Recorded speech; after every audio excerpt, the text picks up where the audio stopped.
En esta sección del módulo vamos a presentar las 5 preguntas fundamentales que todo emprendedor debería formularse a la hora de querer buscar capital ante inversores. Estas 5 preguntas son, en primer lugar, ¿en qué consiste el capital? Segundo, ¿para qué hay que levantar capital? Tercera pregunta, ¿a quién le voy a pedir capital? La cuarta pregunta es, ¿cuánto capital necesito y por cuánto tiempo me alcanza? Y la última, y no menos importante, es, ¿cuánto vale mi proyecto? Fíjense que estas 5 preguntas que vamos a ir desarrollando tienen todo un orden y una lógica, empezando por qué es el capital y terminando en cuánto vale tu proyecto.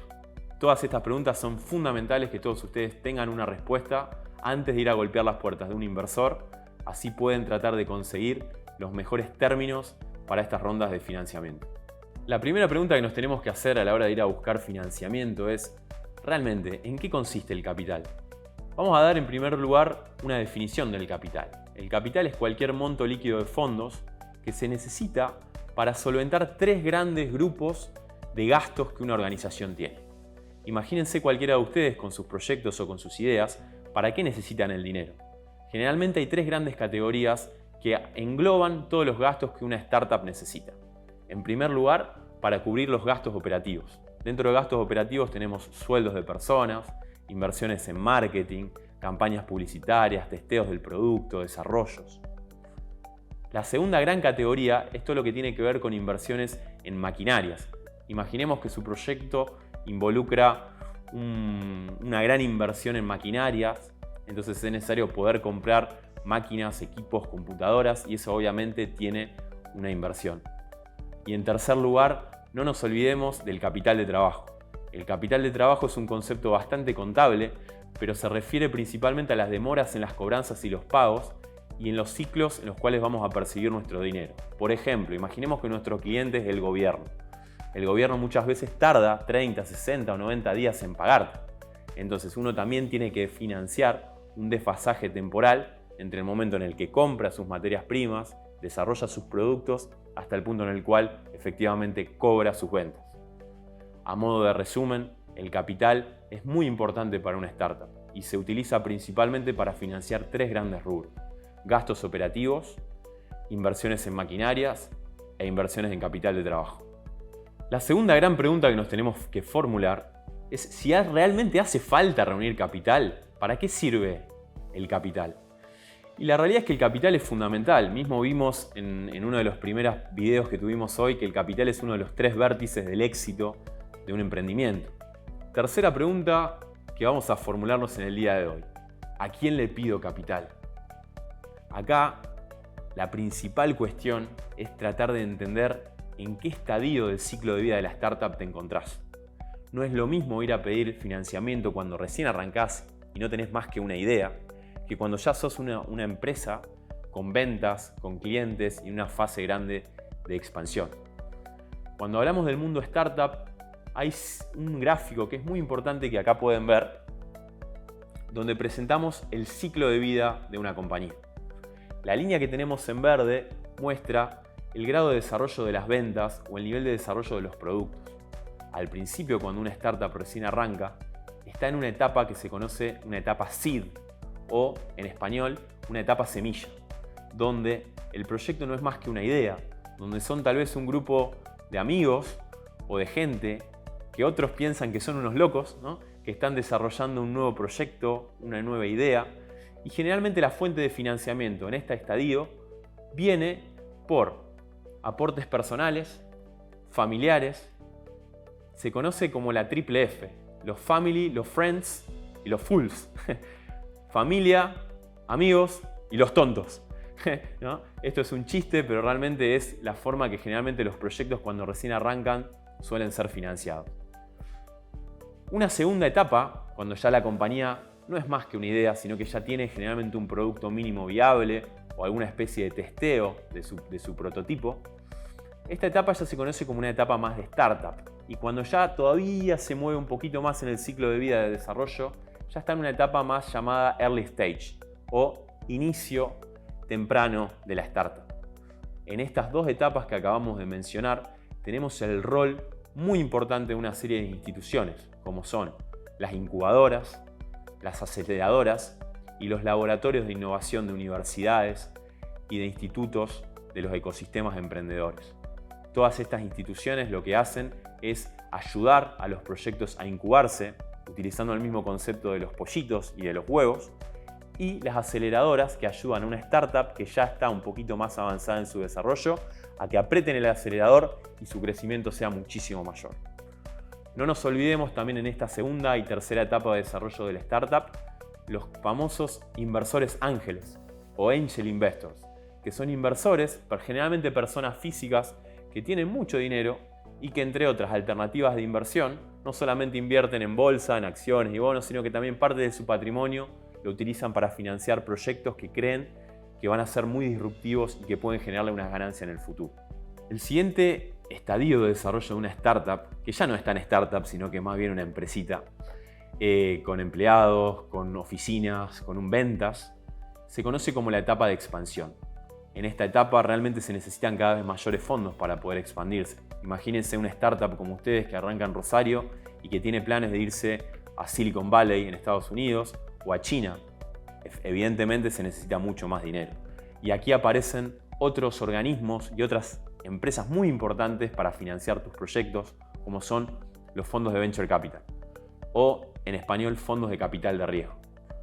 A su vez, cuando todavía necesitamos más dinero y estamos un poquito más avanzados en el desarrollo, aparecen los fondos de Private Equity o fondos de capital privado, que son ya fondos institucionales que dedican a invertir y a otorgar su dinero para financiar proyectos y compañías. No nos olvidemos que a lo largo de todas estas etapas también existen otra serie de instrumentos que permiten financiar sus proyectos. No nos olvidemos de las competencias de planes de negocio, como tienen bancos, universidades de la Argentina. También un montón de programas de capacitación y de financiamiento que otorgan las municipalidades, las provincias y los ministerios. Y también no nos olvidemos de algunos instrumentos más innovadores que existen, como por ejemplo las campañas de crowdfunding, en donde cualquiera de ustedes puede postear su proyecto en una plataforma, como por ejemplo Kickstarter, y ofrecer una recompensa a todos los inversores que se deciden a poner unos pesos en sus proyectos. Y hoy, con el mundo de las criptomonedas y el blockchain, existen también nuevas alternativas de financiamiento, como las llamadas ICO, que son Initial Coin Offerings, donde cualquiera de ustedes puede ofrecer sus proyectos, obtener financiamiento y a cambio crear un token o una moneda virtual que se le entrega a cambio de las inversiones por parte de los inversores. Realmente el menú de opciones que los emprendedores tienen para buscar financiamiento es inmenso, con lo cual los motivo a que traten de identificar en qué etapa del desarrollo de una startup se encuentran para poder entender a qué tipo de inversor deberían ir a golpearle las puertas para intentar conseguir el tan ansiado capital. La cuarta pregunta que nos deberíamos preguntar es: ¿cuánto capital necesito y en qué momento lo necesito pedir? Aquí realmente hay una herramienta que es muy importante que ustedes logren desarrollar. Más allá que no sean expertos en finanzas, muchas veces a la hora de ir a buscar financiamiento nos enfrentamos con fondos o con inversores que son muy profesionales y que son verdaderos profesionales de las finanzas. Con lo cual, una manera de poder presentar es realizar una proyección financiera clara. ¿Para qué sirve hacer una proyección financiera? Proyectar se define como prever con supuestos. La realidad es que ninguno de nosotros, y menos cuando sos emprendedor, tenés la bola de cristal y sabés cómo va a ser el futuro. Pero es importante tomarnos el tiempo y el esfuerzo de poder agarrar un Excel y poder hacer una proyección de tus ventas, de cuántos empleados vas a tener, de cuáles van a ser tus gastos previstos y de este modo poder estimar cuánto capital se va a necesitar. Otra de las variables que surgen de este análisis es la pregunta de ¿por cuánto tiempo me va a alcanzar el dinero? Una vez que uno arma una proyección de los flujos de fondos, de las ventas, de los gastos, puede determinar por cuánto tiempo esta ronda te va a alcanzar. En inglés se conoce como el cash runway, que se define como la cantidad de tiempo que esta ronda te va a permitir sobrevivir. Una vez que se alcanza ese periodo temporal, lo lógico es que la startup tenga que hacer una siguiente ronda de capital. Cuando hablamos de rondas de capital, las startups generalmente no hacen solamente una, sino que hacen múltiples rondas de capital en función de su ciclo de vida. Y cada una de estas rondas suele tener el nombre y una letra. la serie A, B, C, D, E, donde cada una de estas rondas implica una nueva búsqueda de capital que la compañía necesita hasta el punto en el cual es autosustentable. Cuando una compañía es capaz de generar ventas que son mayores a todas las erogaciones que tiene planificadas, claramente ese es el momento donde ya no necesita más una inversión externa, sino que puede autofinanciarse con su operatoria habitual. La quinta y última pregunta que nos tenemos que formular es: ¿cuánto vale mi startup? ¿Y cuánto doy a cambio? Esta es una decisión fundamental. Porque imagínense, a mí me gusta muchas veces asimilar el concepto de una startup con el de una caja. Una startup es como una caja donde le vamos agregando condimentos. Le agregamos un equipo, le agregamos una patente, le agregamos un producto. ¿Y qué pasa con esta caja? La caja se va agrandando. Este valor de la caja es la evaluación del proyecto. Cuanto más cosas agregamos, más vale el proyecto. Y esta es la magia que tienen las startups. Las startups no es matemático, no es 2 más 2 es 4. 2 más 2 puede ser 10 por el concepto de las sinergias, pero también puede ser negativo porque hay muchas startups que efectivamente fracasan. Aquí es donde surge el concepto del valor del proyecto. ¿Y por qué es muy importante entender cuánto vale tu proyecto? Inicialmente hablamos de los unicornios, que son empresas que valen más de $1 billón, pero sus proyectos cuando recién arrancan es básico que no van a tener esas valuaciones, van a arrancar con valuaciones mucho más chiquitas. Y hay una regla de 3 fundamental que es la que permite determinar cuánto porcentaje de la compañía hay que otorgar a los inversores que confían en nosotros y nos dan su dinero.